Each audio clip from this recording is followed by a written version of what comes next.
Hey, this is Paul Lathrop from the Polite Society Podcast, reminding you that this podcast is a member of the Self-Defense Radio Network. Check out all the other great podcasts on the network at selfdefenseradio.net.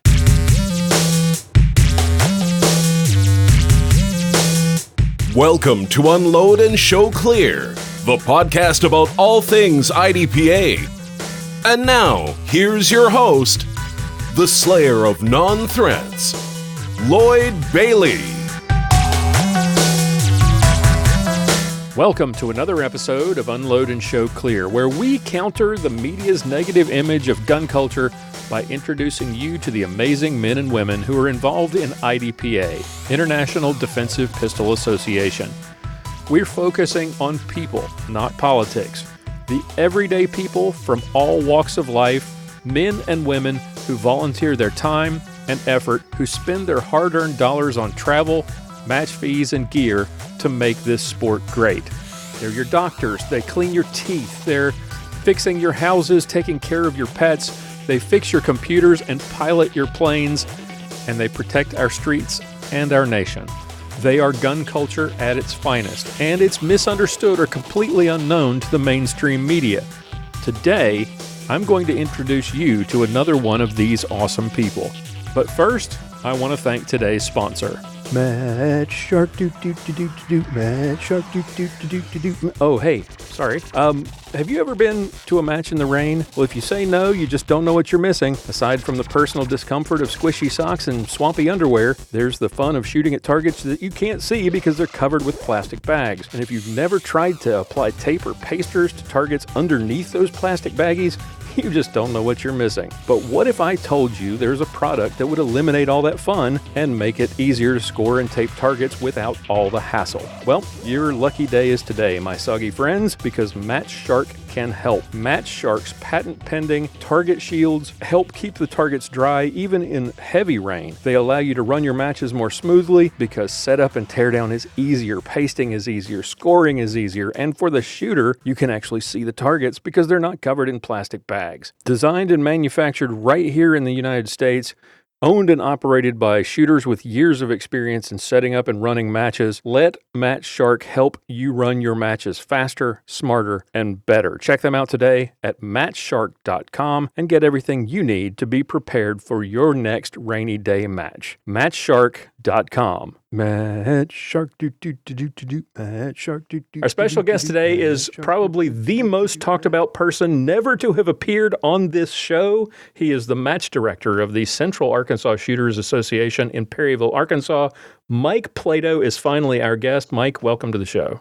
Well, thank you very much. Thank you, Lloyd. Well, it's been a long time. I've been looking forward to having you on here. Everybody else has been talking about you, so I figured it's time to actually get you here to speak for yourself. For those who are not from the sort of south central part of the U.S. and who don't trek down for the awesome matches at CASA every year, tell everybody a little bit about yourself and what you do you live in Benton, I understand, correct? Yes, I do. Well, I'm a police officer at the Veterans Hospital for the last 13 years. I'm married to an awesome wife named Kim. Got a little 8-year-old girl named Emily. I've been shooting IDPA for the past 20 plus years. I'm Chief Safety Officer, Match Director, Helper. Jack of all trades. Jack of all trades. And are you an Arkansas native? I am transplant from New York. Really? You told me this once. That's right. I think I was like 7 years old when I got transplanted. What was the introduction to guns? Was it growing up in New York, or was it after you got to Arkansas, or was it once you were an adult? Well, right after I got in the Navy, I met this young lady, and Dad was the vice president of CASA. We got married, and he said, "Welcome to CASA." Not my present wife, but me and him are still good friends and shooting buddies. So you kind of inherited the run of the place. Was that your first introduction to guns, though? I mean, had you never shot before, or was father-in-law the guy who said, "Hey, I'm going to take you out to the range and teach you how to shoot"? Well, shooting in the Navy is part of the job, and then I enjoyed guns growing up. My dad finally told me he got me a 22 pistol and started shooting, and he said, welcome to me. My father-in-law brought me out to the range a couple of times and fell in love with it. Very cool. And you mentioned you've been involved in IDPA since 98. Yes. So you have seen you've seen a lot of IDPA history. You've got a 4-digit under sub 4,000 IDPA number. What was CASA like? What was IDPA like when your father-in-law brought you to the range and introduced you to it? Basically, the first match I shot there was the very first match at CASA. Really? For IDPA. He brought IDPA to CASA, and I enjoyed it ever since then. What do you remember a lot has changed. What do you remember about that day? What stands out about that compared to the game now? Let's see. Well, shooting on the move and walls and no fault lines. Don't drop your loaded magazine on the ground. How long after he turned CASA over to you, or how long after that before CASA was hosting sanctioned matches? It could be 2 years. Okay. We started hosting the Arkansas State Championship. Probably 3 years after that, we started hosting the IDPA Nationals for 4 straight years. Nice. Well, it's a great facility. Tell people, for those who have not visited CASA, tell people a little bit about the club, about how it's changed over the years, and what they can expect coming to CASA when to shoot a match. Well, our motto is "Mi Casa Su Casa." When I first joined, we had about 8 shooting bays and 1 rifle range. Now we have 14 shooting bays and a 200-yard rifle range. We have a 40 by 60 foot pavilion for enjoyment under the cover of the heat or the rain. We have the biggest thing, especially for the women, we have running bathrooms. Yes. House with running bathroom. That was one of the biggest add-ons we had at CASA. We used to have an outhouse where you had to take wash spray with you. Oh. So, what do you remember of that first Arkansas State match that you hosted? Were you the match director? Were you? No, it was John May, Archie Kirchner with Robert Ray. So they ran the match. I was just the scorekeeper back that day. I was trained by the legendary Bill Wilson as a safety officer, my very first class. Nice. How long after that before they basically handed the reins to you to as the match director? All right, you take it, run with it. How did that transition happen? Oh, it's been about roughly 10 years ago. Okay. Actually, I wanted to take over, and I got voted in, and I started running the monthly matches and then sanction matches. You do 2 matches a year now. It's either the Arkansas State or the Razorback Challenge in the spring, and then the fall brawl at the end of the year. How did you decide to do 2 matches a year? We've talked to a lot of match directors who are like, 1 match is enough, and it's a year's worth of work. How do you and your staff manage to put on 2 excellent matches every year, one in the spring and one in the fall? Well, it was just fall brawl at first, but then we hosted it was our turn to host the Arkansas State Championship, and we decided to keep on going. It's tough to run 2 sanction matches a year, but when you got awesome backing from your board of directors, things work out perfect. Yep. It's a little bit rough when at first you're starting out by yourself, but then you ask for help and just tell them the easiest things to do and be respectful to the shooters. Everything falls in place. What is the kind of the philosophy, and in setting up and running these matches?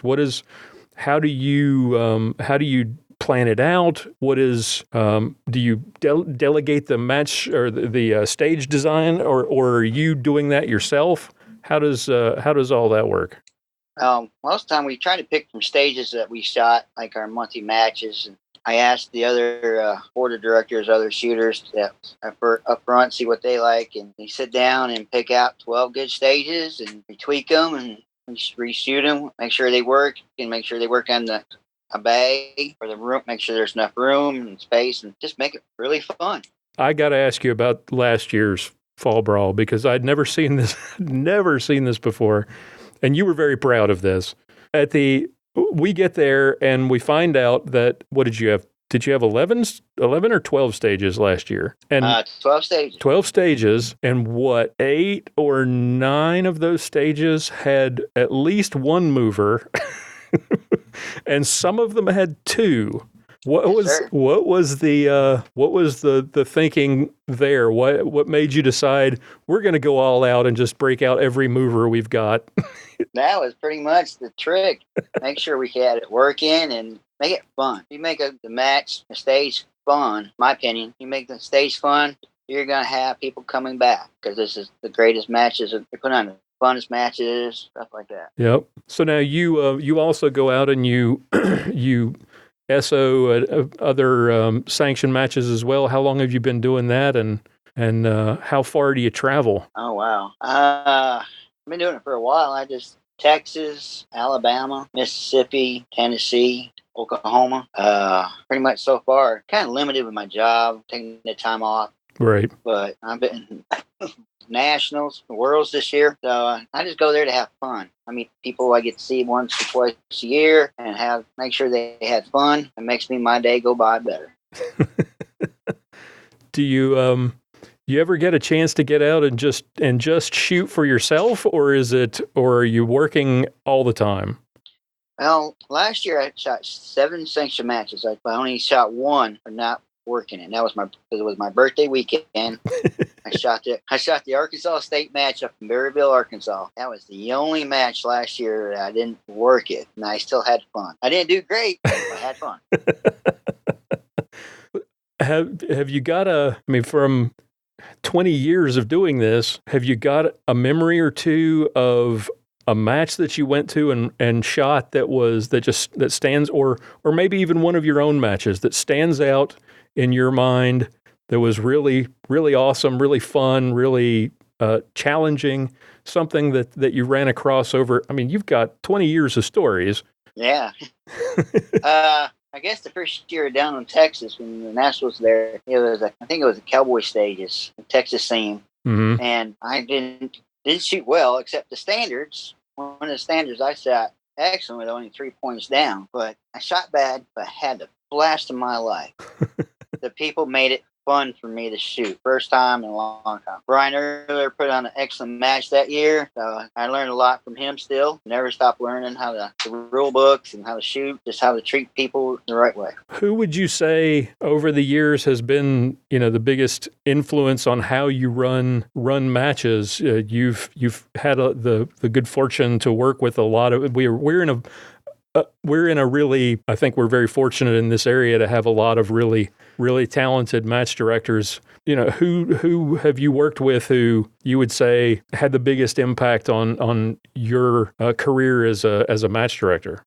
There's so many, but the number one is Myron Young. He's a match director, area coordinator, teacher, my mentor. He was my assistant match director and showed me how to be the best match director you can be. So when you're designing stages, what is for your monthly matches? What's something you like to throw in? Is there something that when somebody sees a stage and they say, "Yep, that's a Mike Plato stage"? Is there? That's a good question. The way I think about making stages is how, as a shooter, I would enjoy the fun factor. Right. No matter how you end up, the fun factor. That's how I was making them. And then a couple of people, match directors we had in the past, is like how to mess with their minds. That brings to mind one particular prop at CASA that I think anyone who's ever shot at CASA will immediately come to mind, and that is your shoot house, the one with the movable walls. How did you who came up with that idea, and talk about the design and how you put that whole thing together, because that's a really awesome prop. Oh, thank you. I can't take credit for that. That was our president of our club, Bill Waters, came up with that, and it turned out to be like the number one stage that almost everybody wants to run. everybody comes up and wants to say, Mike, I want to be the SO for that stage. I'm like, okay. So yeah, it's the funnest one. There's different ways for the walls. You got a mover, swinger, up and down. You just open the door and there you go. It's an amazing, for those who have not seen it. Basically, it's a house with you've got a facade on the front, but then within the house you have walls that are on rails that you can slide around and completely change the configuration of the house every match. And it's just kudos to Bill for that design, because that's really an amazing stage. And you're right, everybody looks forward to shooting it. Everybody looks forward to running it. How do you decide who gets to run it when everybody's asking? Wow, first come, first serve. Oh. Get your name in fast. Yeah, there's mostly two CSOs that runs that stage the best they can is Wolf and John Lawrence. Yep. Those two can't ask for a better staff members. They come up, they ask like a year ahead of time, put me on the list for your next match.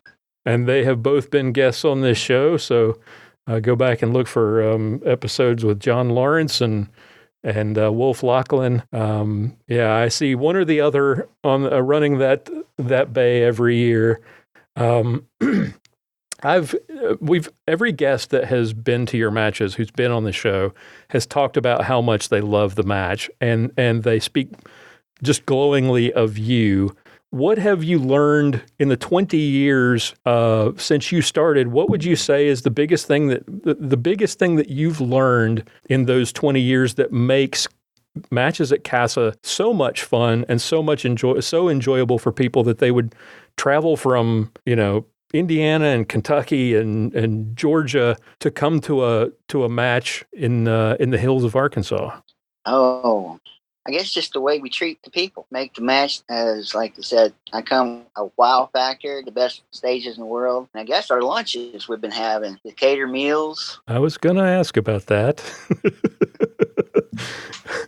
For those who have never been to a CASA match, the meal itself is almost worth the price of admission, because when we moved to Texas in 2013, I was convinced that Texas was not Southern because there was just no Southern food. No, you couldn't get good iced tea. There's just no, Texas food is different. I love it, but it's different.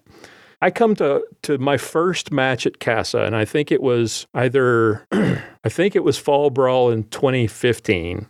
Or maybe it was 2014, and you put out this amazing spread with your caterer, and you have real honest to goodness Southern comfort food and honest to goodness Southern sweet iced tea.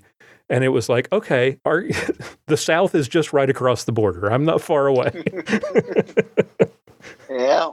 And you came up with a great idea, and which was to change the way you do the meals at the match. What made you decide to do it? Tell people about what that change was and why you did it, and how you came to the idea, and tell people about that meal, because it's fantastic.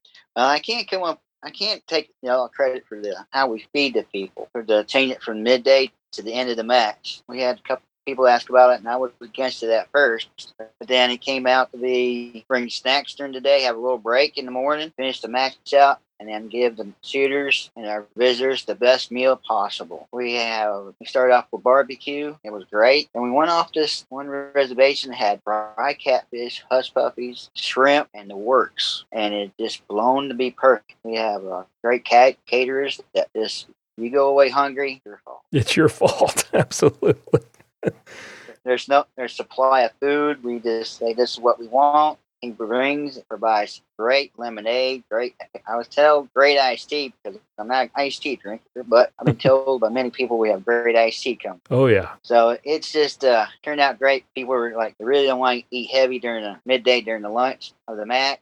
because they bog them down for the rest of the day. So Right. we decided to get some snacks, bananas, apples, oranges, peanut butter crackers, soft drinks, water, and then keep on going. And we get done 12 stages of fire, over 100 folks. We get done around 2:30. Yeah, the match runs so smoothly.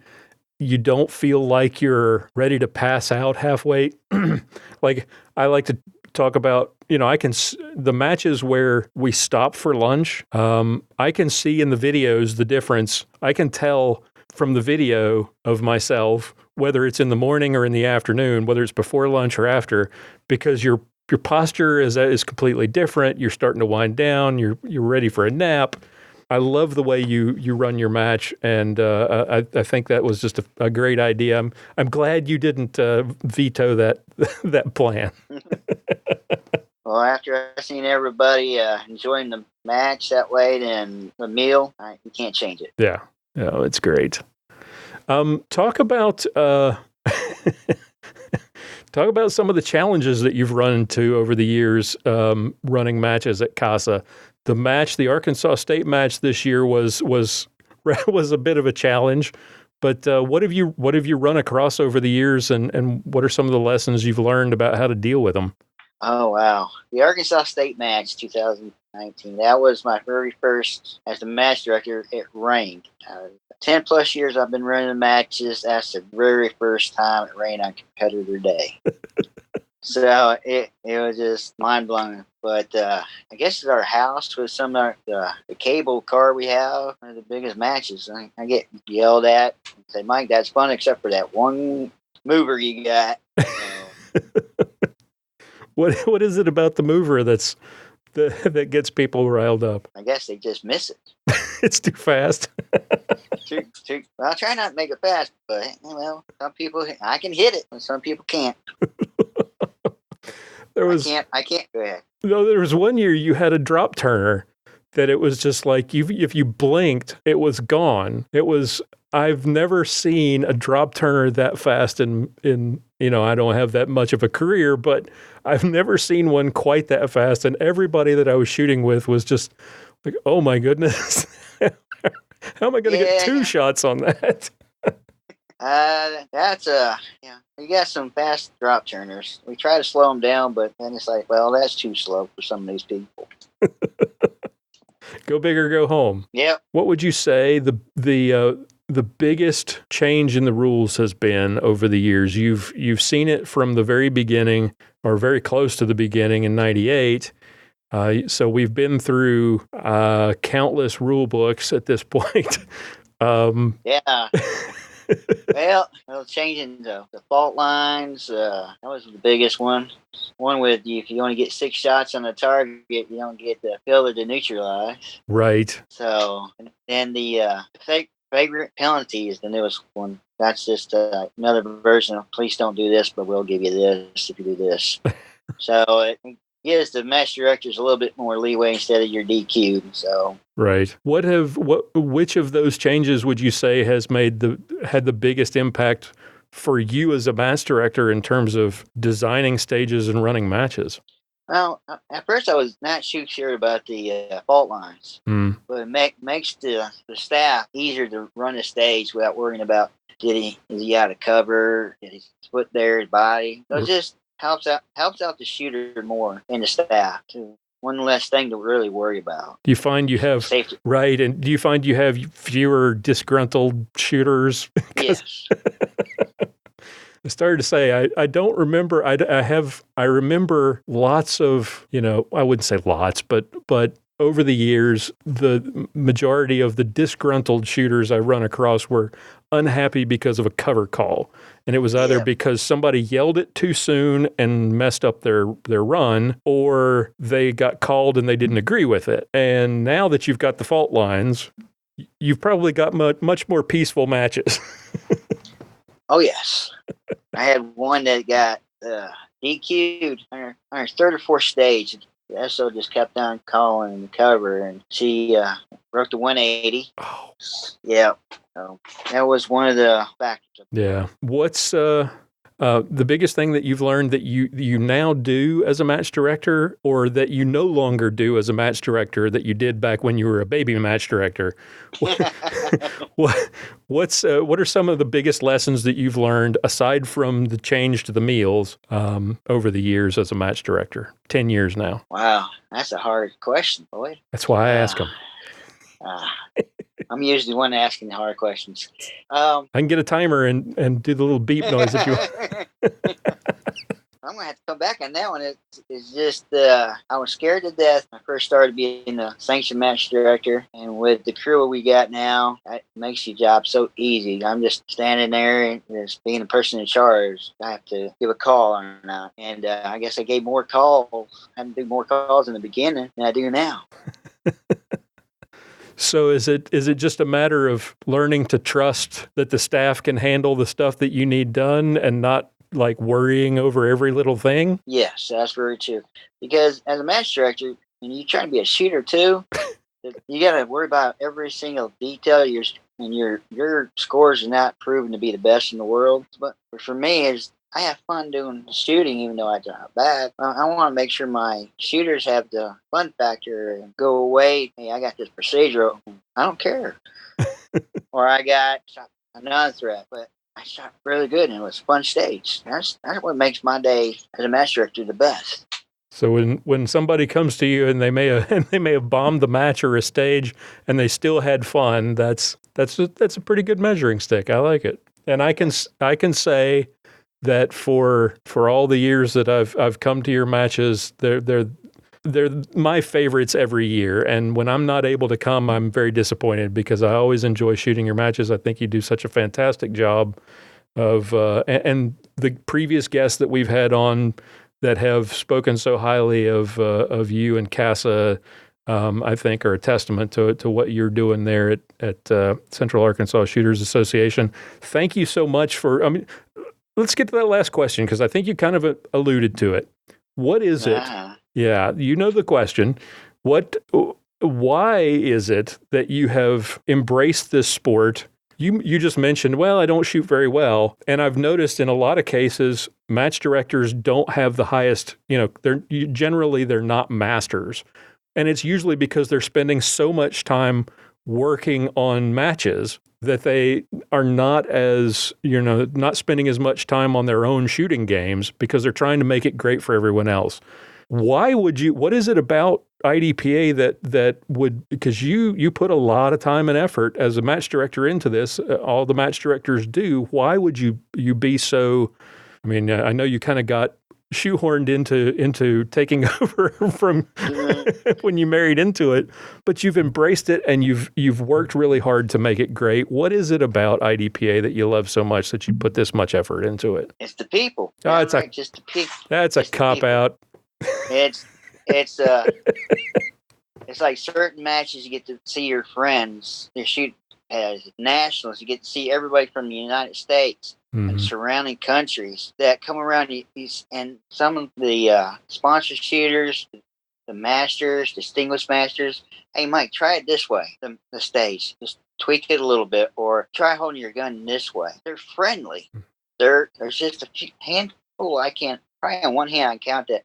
Disgruntled, and I don't care what you say, this is how I'm going to do it. But it's 98% the people that come around and give you the best attitude that, Mike, great job. Keep up the good work. This was fun. I shot bad, but this is fun. Can you try something different? That's the biggest, the people. Yep. And everybody's happy with the changes. There's people that moved away. People stay. I stayed because I enjoyed it.